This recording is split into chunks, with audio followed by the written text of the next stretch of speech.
Okay, dear students, welcome back to my chemical kinetic class. Okay, we can continue the discussion about the CTST. Okay, now we are going to discuss about the thermodynamic formulation of CTST.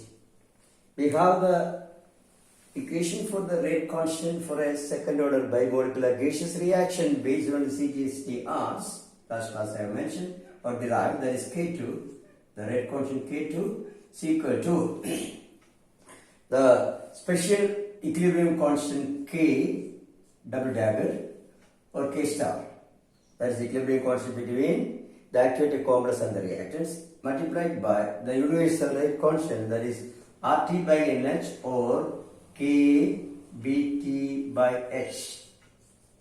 Okay, K BT by H or RT by NH.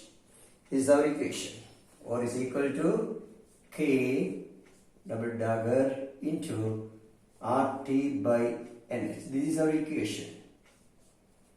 Okay.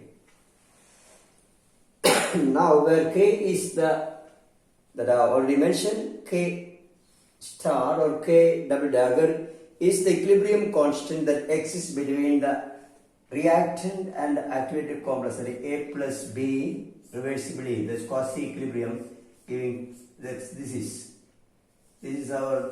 represents our equilibrium. Okay. Now all of you know that there Van Hoff's equation, there is a relation between the equilibrium constant and free energy.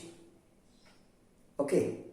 In the thermodynamics class, you have already studied that is Van Hoff's isotherm, the effective temperature of the equilibrium constant of the reversible reaction. We have an equation that is delta G star, delta G, now you call it as delta G star. So any thermodynamic factor that gives the difference between the activated complex and the reactant is called as double dagger or star. Okay, put.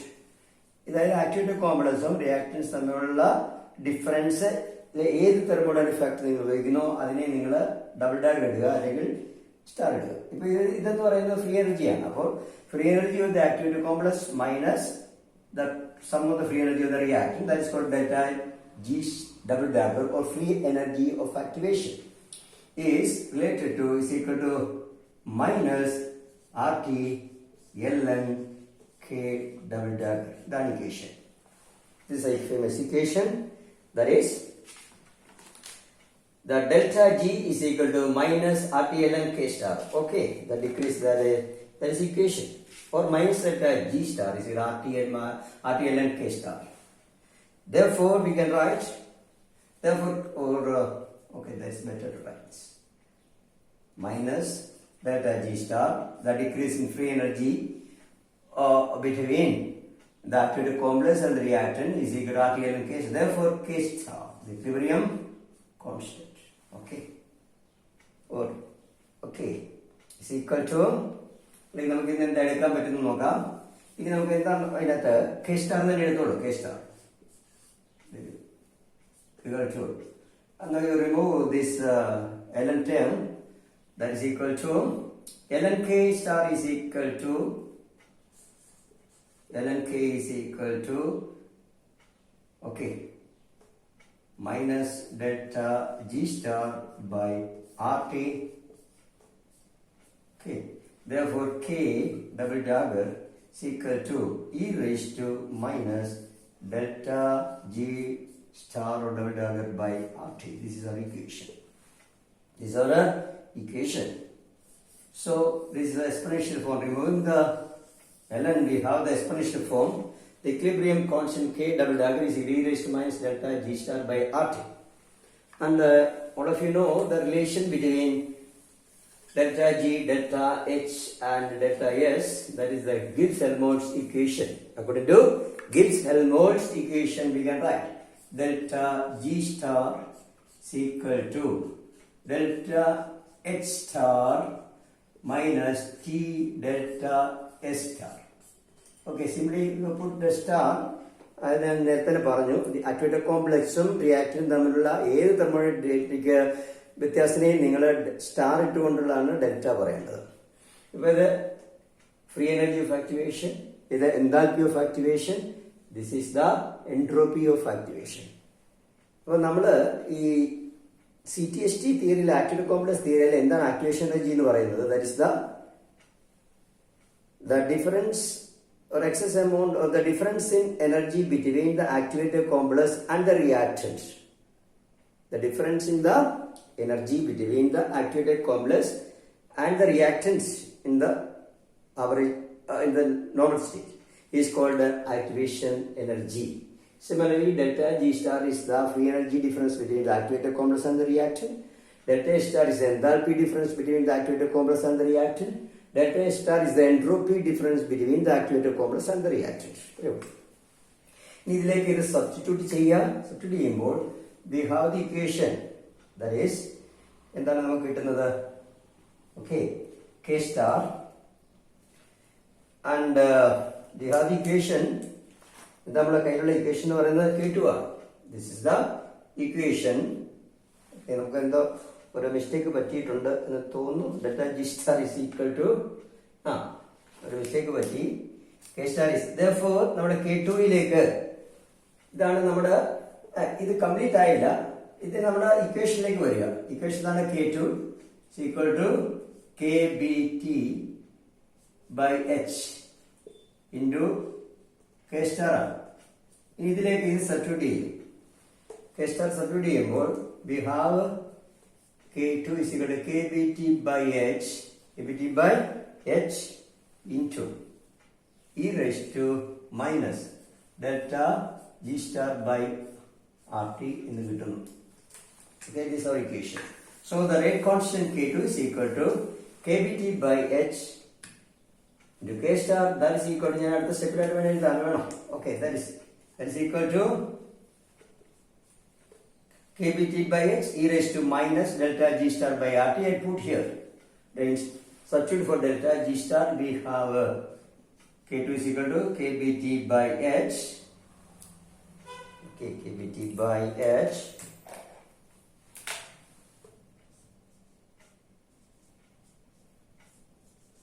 into e raised to delta G star, like this put here, minus delta S star by RT. Okay, minus into minus, that become, ഇത് നമ്മൾ operate ചെയ്യുമ്പോൾ into, ഇതൊരൊറ്റ ടൈമായി മാറുകയാണ് ഈ term. Okay, e raise to, ഞാൻ അതോടെ substitute ചെയ്യാം. E raise to minus delta G star RT, that is equal to e raised to minus delta H star minus T into delta S star by RT. You know, that is equal to e raised to minus delta S star by RT. Okay, into this will cancel, minus minus plus ആവുന്നു. e raised to എന്തായി മാറുന്നു? e raised to positive ആണ്. ഇത് cancel ആകും. ഇത് positive, e raised to delta S star by RT. So now the equation now become, now substituting this equation, we have e raised to delta S star by R. So our rate constant K2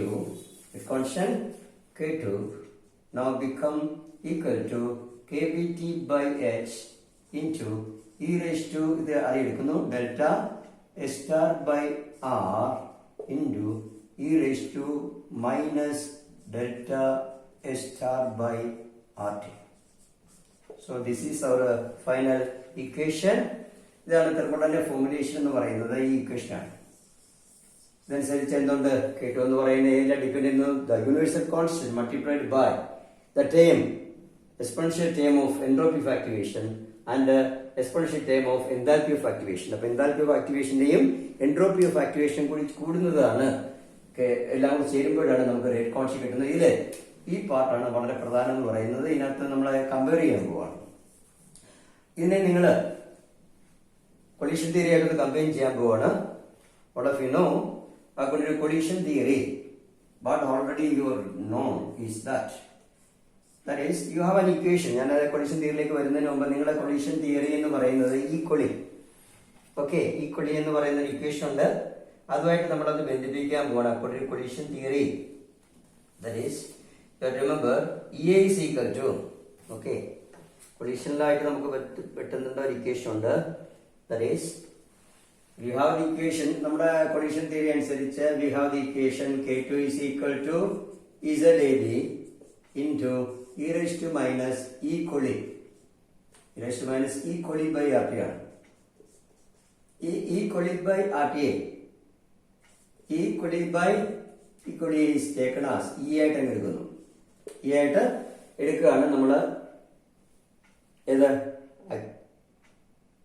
നമ്മുടെ collision തിയറിയും Arrhenius ഇക്വേഷനും compare ചെയ്ത് E ആയിട്ട് എടുക്കുകയാണ്. ഇതിനൊക്കെ E എന്ന് പറയുന്ന ഒരു ഇക്വേഷൻ ഉണ്ട്. ഇ ഡെൽറ്റ സ്റ്റാർ തമ്മിൽ E is equal to delta H star plus R T for a unimolecular reaction. ഒരു യൂണിമോളിക്കുലർ റിയാക്ഷൻ ഇതാണ്.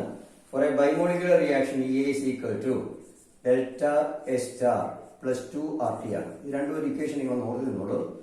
For a unimolecular reaction the relation between delta H star and EA is equal to delta H star plus RT for a unimolecular gaseous reaction, and for a bimolecular gaseous reaction E is equal to delta H star plus 2 RT ആണ്. ഇനി നമ്മൾ ഇതിലേക്ക് ഒന്ന് apply ചെയ്യുക unimolecular reaction കേസിൽ. So K2 is equal to KBT by H into e raised to delta H star by R into, നോക്കൂ, ഇതിലേക്ക് delta H star എന്ന് പറയുമ്പോൾ എന്താണ്, EA മൈനസ് RT വരും. For unimolecular reaction, that is e raised to, okay, delta H star is equal to EA minus RT. അപ്പോൾ minus delta H star EA minus RT by RT എന്നെടുക്കുക. Okay, EA minus RT by RT. Now that become equal to, മനസ്സിലാകുന്ന തോന്നുന്നു ഇക്വേഷനിലേക്ക് വരിക. EA is equal to delta H star plus RT for a unimolecular reaction. Thus substituting delta H star in terms of EA, we have the equation E raised to minus EA minus RT, the rearrange ചെയ്യുമ്പോൾ by RT, and now become equal to, mathematics on that, now become equal to, that is K2, now become equal to KBT by H E raised to delta H star by R into E raised to, നോക്കൂ, E raised to minus EA by RT into e raised to minus RT by RT, that is e raised to minus plus e raised to 1. Done. That is our equation for a unimolecular reaction. Now we have the equation like this. For a bimolecular reaction, this equation become K2 is equal to KBT by H into e raised to delta H star by R into e raised to minus EA by RT into e square എന്ന് വരും. For a bimolecular, ഇത് രണ്ടും നമ്മൾ equation ഓർത്തോളൂ, ചെറിയ വ്യത്യാസമേ ഉള്ളൂ. For a unimolecular reaction ഇത് e raised to 1 ഇവിടെ ഉണ്ട്, മറ്റേത് bimolecular reaction. ഇത് നമ്മൾ ഇതായിട്ട് കമ്പയർ ചെയ്യുമ്പോൾ കൊളീഷൻ തിയറി കമ്പയർ ചെയ്യാം.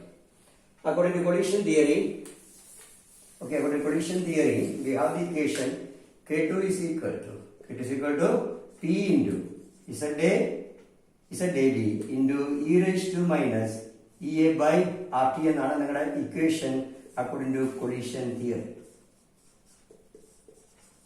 So according to CTST, K2 is equal to KBT by H e raised to delta star by R into e raised to minus EA by RT into e square over e raised to 1. ഇത് ഇപ്പുറത്ത് കൊണ്ടുവരിക.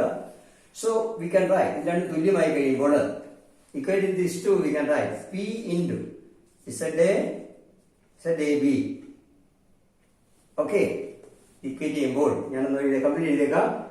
e raised to minus EA by RT is equal to KBT by H into e raised to delta H star by, sorry, e raised delta H star by R into e raised to 1 and ഇതിന്റെയാണ് എഴുതുന്നത് into e raised to minus EA by RT. So, ഇത് get cancelled last time. So we have P into ZAB is equal to term ആയിട്ട് വരും. That is e raised to 1 kBT by H into e raised to delta S star by R. This is the importance of this equation. Now we go to, that is either P into ZAB, the pre-exponential factor, that is the collision frequency factor.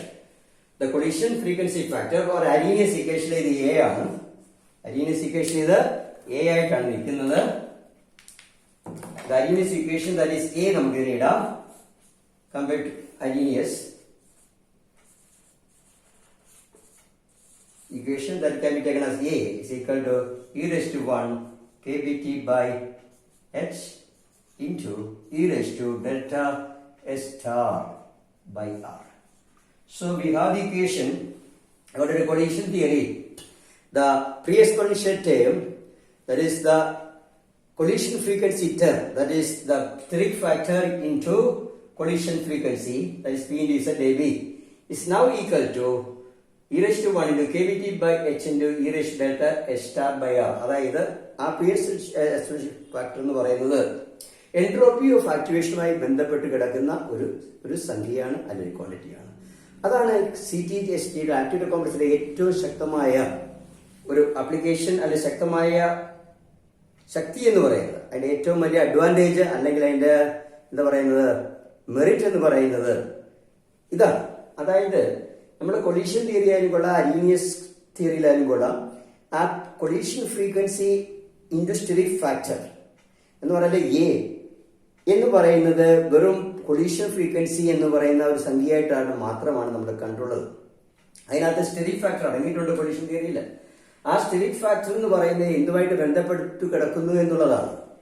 അതായത് entropy of ആക്ടിവേഷനുമായി ബന്ധപ്പെട്ട് കിടക്കുന്ന ഒരു ക്വാണ്ടിറ്റിയാണ് steric factor. That is the A contain or this pre-exponential factor P into ZAB. That is steric factor now can be taken as equal to the entropy of activation. Entropy of activationുമായി ബന്ധപ്പെട്ട് കിടക്കുന്ന ഒരു ക്വാണ്ടിറ്റിയാണ് P into ZAB അല്ലെങ്കിൽ A. ഇതൊരു ശാസ്ത്രീയമായ ഒരു തെളിവാണ്. അതായത് ഒരു കെമിക്കൽ റിയാക്ഷൻ നടക്കുമ്പോൾ റിയാക്ടൻസ് ആക്ടിവേറ്റഡ് കോംപ്ലക്സ് ആയി മാറുന്നു. ആക്ടിവേറ്റഡ് കോംപ്ലക്സ് ആയി മാറുമ്പോൾ അതിനെ കൂടുതൽ എൻട്രോപ്പി ഫേവർ ചെയ്യുന്നെങ്കിലും അതായത് become positive, entropy of activation become more positive. So there is an increase in the entropy. Increase in the entropy ആണെങ്കിൽ okay delta S star is negative positive. That is delta S star എന്ന് പറയുന്നതാണ് entropy of activated complex minus entropy of the reactor. അത് positive ആണെങ്കിൽ entropy of activation become positive, means there is a greater disorder in the activated complex that will lead to a loosened activated complex, so the rate of the reaction increases. കൂടുതൽ disorder ഉള്ള ഒരു activated complex ആണ്. Activated complex കുറച്ച് loose ആയിരുന്നു, അതുകൊണ്ട് തന്നെ അത് പെട്ടെന്ന് പ്രൊഡക്റ്റ് ആയി മാറുന്നു. അത് ഈ റേറ്റ് ഓഫ് റിയാക്ഷനെ ഫേവർ ചെയ്യുന്നു, അല്ലെങ്കിൽ റേറ്റ് ഓഫ് റിയാക്ഷൻ കൂടുന്നു. ഇങ്ങനെയുള്ള എൻട്രോപ്പി ഓഫ് ആക്ടിവേഷൻ കൂടി വരുന്ന റിയാക്ഷന് സ്റ്റെറിക് ഫാക്ടർ പോസിറ്റീവ് ആണ്, ഫേവറബിൾ ആണ് എന്ന് നിങ്ങൾ മനസ്സിലാക്കുക. നേരെ മറിച്ച് എൻട്രോപ്പി ഓഫ് ആക്ടിവേഷൻ നെഗറ്റീവ് വരുന്ന റിയാക്ഷൻ, അതായത് there is a decrease in the entropy during the formation of the activated complex. The activated complex is more ordered than the reactions, indicating that the rate of the reaction is slightly reduced. Okay, അപ്പോൾ entropy factor അവിടെ favour ചെയ്യുന്നില്ല. Negative entropy activation ആണെങ്കിൽ ഇപ്പോൾ rate of the reaction decrease ചെയ്യുന്നു എന്ന് പറയുന്നത് bond ഒരു ശക്തിയാകുന്നു എന്നുള്ള രീതിയിലേക്കാണ്. അപ്പോൾ ഇതിനകത്ത് പറഞ്ഞിരിക്കുന്ന ഒരു കാര്യം steric factor is now controlled by a thermodynamic quantity called free, that is the entropy of activation, that give a scientific evidence for the steric factor according to ACT theory. ഇത്രയൊന്ന് അറിഞ്ഞിരിക്കുക. അപ്പൊ നമ്മള് കൊളീഷൻ തിയറി അനുസരിച്ച് P into ZAB ആണ്, അല്ലെങ്കിൽ Arrhenius equation A is equal to ഇത്രയാണ് എന്നാൽ നിങ്ങൾ മനസ്സിലായി. ഈ ഇക്വേഷൻ വെച്ച് ഇത് കാൽക്കുലേറ്റ് ചെയ്യാൻ ചോദിക്കും. ഡെൽറ്റ എസ്റ്റർ കാൽക്കുലേറ്റ് ചെയ്യാൻ ചോദിക്കാം, അല്ലെങ്കിൽ പി സ്റ്റെറിക് ഫാക്ടർ കാൽക്കുലേറ്റ് ചെയ്യാൻ. എന്തെങ്കിലും ഡെൽറ്റ എസ്റ്റർ ആണ് നമ്മളോട് ചോദിക്കുന്നത്, ഇത് തരും, ZAB നിങ്ങൾക്ക് തരും. അല്ലെങ്കിൽ ഇത് തന്നുകൊണ്ട് ഡെൽറ്റ എസ്റ്റർ ഈ A ഫ്രീക്വൻസി ഫാക്ടർ തരാം, അല്ലെങ്കിൽ ZAB നിങ്ങൾക്ക് തരാം. P into ZAB രണ്ടും ഒന്ന് തന്നെയായിട്ട് എടുത്താൽ മതി. നിങ്ങൾ ഇത് കാൽക്കുലേറ്റ് ചെയ്യാൻ ചോദിക്കും. ബാക്കിയെല്ലാം യൂണിവേഴ്സൽ കോൺസ്റ്റന്റ് ആണ്. ഇച്ചിരി ടഫായിട്ടുള്ള കാര്യമാണെന്ന് തോന്നുന്നു. നിങ്ങൾ ഒന്ന് രണ്ടാമതെന്ന് എഴുതി പഠിക്കുക. ഇതാണ് ഞാൻ തെർമോഡൈനാമിക് ഫോർമുലേഷൻ എന്ന് ഉദ്ദേശിക്കുന്നത്. സോ ഒരു റേറ്റ് കൈനറ്റിക്സിലെ പ്രധാനപ്പെട്ട തെർമോഡൈനാമിക് പാരാമീറ്റേഴ്സ് എന്ന് പറയുന്ന ഒന്ന് ഇ. ഇതാണ് ഈ ആക്ടിവേഷൻ എനർജി. ഇത് ഞാൻ പറഞ്ഞു CTST അനുസരിച്ച് activation energy is the energy difference between the activated complex and the average energy of the reactants. Okay, or the excess amount of the energy acquired by the reactant molecule to convert into the activated complex is called activation energy. Or delta S star, that is the enthalpy of activation. Enthalpy of activation. ഇത് അടുത്ത ടൈമാണ്, അടുത്തൊരു എന്താണ് activation ടൈമാണ്. Then delta S star, that is called entropy of activation. Entropy of activation. ഇതാണ് ഏതാണ് spirit ഫാക്ടറുമായിട്ട് ബന്ധപ്പെട്ട് കിടക്കുന്ന ആക്ടിവേഷൻ ടൈമാണ് എൻട്രോപ്പി ഓഫ് ആക്ടിവേഷൻ. ദെൻ ഇതെല്ലാം കൂടെ ചേരുന്നതാണ് delta G star, that is free energy of activation. These thermodynamic parameters are generally called kinetic sense എടുക്കുമ്പോൾ they are called the four thermodynamic kinetic parameters എന്നാണ് അറിയപ്പെടുന്നത്. They are the four kinetic thermodynamic parameters. ഓരോന്നിന്റെ definition simple ആണ്. Free activation, activated complex, minus reaction, എല്ലാം അങ്ങനെ പറഞ്ഞു പോയാൽ മതി. Okay, now I think this section is over. ഇനി നമുക്ക് പഠിക്കാനുള്ളത്, ഇതിന്റെ പ്രോബ്ലം MSCക്കാണ് കൂടുതൽ ചോദിക്കാൻ എനിക്ക് സാധ്യത കുറവാണ്. അടുത്തേക്ക് പഠിക്കാനുള്ളത് കോംപ്ലക്സ് റിയാക്ഷൻ എന്ന് പറയുന്ന ഒരു ഏരിയ ഉണ്ട്. What are complex reaction, definition, classification of the complex reaction, ചെറിയ കൈനറ്റിക് പാരാമീറ്റേഴ്സ് കാര്യങ്ങളൊന്നും പറയാനുണ്ട്. അത്രയുള്ള പ്രധാനമായിട്ട് കോംപ്ലക്സ് റിയാക്ഷൻ ഡെഫിനേഷൻ പഠിക്കുക. ക്ലാസിഫിക്കേഷൻ എന്ന് പറയുന്നത് നമ്മുടെ reversible reaction, conjugated reaction, then parallel or side reaction and chain reaction. ഇത്രയും 4ആണ് കോംപ്ലക്സ് റിയാക്ഷൻ. ഇത്രയും പറയാം. എന്താണ് കോംപ്ലക്സ് റിയാക്ഷൻ എന്ന് പറയാം? ഒന്നിൽ കൂടുതൽ സ്റ്റെപ്പിൽ നടക്കുന്ന റിയാക്ഷനെയാണ് കോംപ്ലക്സ് റിയാക്ഷൻ. ആണ് സിമ്പിൾ റിയാക്ഷൻ എന്ന് പറയുന്നത് ഒരു സ്റ്റെപ്പിൽ നടക്കുന്ന റിയാക്ഷൻ എല്ലാം സിമ്പിൾ റിയാക്ഷൻ എന്നാണ്. ബൈമോളിക്കുലാറുകളെ യൂണിമോളിക്കുലാർ ഒറ്റ സ്റ്റെപ്പ് നടക്കുമ്പോൾ സിമ്പിൾ റിയാക്ഷൻ. എന്നാൽ ഒന്നിൽ കൂടുതൽ സ്റ്റെപ്പിൽ ഒരു റിയാക്ഷൻ നടന്നു കഴിഞ്ഞാൽ അങ്ങനെയുള്ള റിയാക്ഷനാണ് കോംപ്ലക്സ് റിയാക്ഷൻ എന്നറിയപ്പെടുന്നത്. ആൻഡ് ആ റിയാക്ഷനെ സംബന്ധിച്ച് ഒന്നിൽ കൂടുതൽ സ്റ്റെപ്പുകൾ ഉള്ളതുകൊണ്ട് തന്നെ ഈ റിയാക്ഷനെ സംബന്ധിച്ച് ഓർഡറും മോളിക്കുലാരിറ്റിയും വ്യത്യാസമായിരിക്കും. അതാണ് തെളിവ്. ഒരു റിയാക്ഷൻ സംബന്ധിച്ച് ഓർഡറും മോളിക്കുലാരിറ്റിയും വ്യത്യാസമാണെന്ന് പറയാൻ അർത്ഥം തന്നെ എന്താണ്? അത് ഒന്നിൽ കൂടുതൽ സ്റ്റെപ്പിൽ നടക്കുന്നതെന്നാണ്. So it can indicate complexity of the reaction. അപ്പോൾ അങ്ങനെയുള്ള ഒന്നിൽ കൂടെ സ്റ്റെപ്പിൽ നടക്കുമ്പോൾ അതിനകത്തുള്ള എലമെന്ററി സ്റ്റെപ്പിൽ പങ്കെടുക്കുന്ന മോളിക്യൂളിന്റെ എണ്ണമാണ് എന്റെ മോളിക്കുലാരിറ്റിയെ തീരുമാനിക്കുന്നതും overall order of the reaction എന്ന് പറയുന്നത് റേറ്റ് ഡിറ്റർമിനിങ് സ്റ്റെപ്പ് എന്ന് പറയുന്നത് സ്ലോവസ്റ്റ് സ്റ്റെപ്പുമായിട്ട് എടുക്കുന്നത്. അതാണ് the slowest step is taken as the rate determining step in a complex reaction. അങ്ങനെ ഒരു കൺസെപ്റ്റ് ഉണ്ട്. അതിലേക്ക് നമുക്ക് തീർച്ചയായും ഇനി 4 ക്ലാസിഫൈ ചെയ്യുന്നുണ്ട്. Complex reaction of 4 types. ഏതൊക്കെയാണ്?